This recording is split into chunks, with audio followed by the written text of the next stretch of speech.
নমস্কার বন্ধুরা, সুকুমার রায়ের জন্মদিন উপলক্ষে সুকুমার রায়ের লেখা নোট বই কবিতাটি আবৃত্তি করে শোনাচ্ছি। চলো শুরু করা যাক।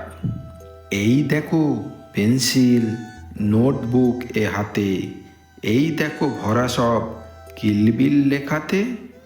ভালো কথা শুনি যেই চটপট লিখি তাই, ফড়িংয়ের কটা ঠ্যাং আরশোলা কি খায়। আঙুলেতে আটা দিলে কেন লাগে চটচট, কাতুকুতু দিলে গরু কেন করে ছটপট। দেখে শিখে পড়ে শুনে বসে মাথা ঘামিয়ে, নিজে নিজে আগাগোড়া লিখে গেছি আমিয়ে। কান করে কটকট, ফোড়া করে টনটন, ওরে রামা ছুটে আয় নিয়ে আয় লণ্ঠন।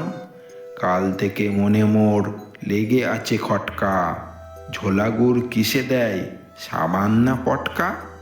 এই বেলা প্রশ্নটা লিখে রাখি গুছিয়ে, জবাবটা জেনে নেব মেজদাকে খুঁচিয়ে।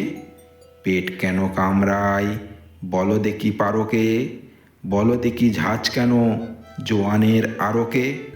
তেজপাতে তেজ কেন, ঝাল কেন লঙ্কায়, নাক কেন ডাকে আর পিলে কেন চমকায়। কার নাম দুন্দুবি কাকে বলে অরণি, বলবে কি তোমরাও নোট বই পড়নি। ধন্যবাদ। যদি ভালো লেগে থাকে তাহলে অবশ্যই চ্যানেলটি সাবস্ক্রাইব করে দিও।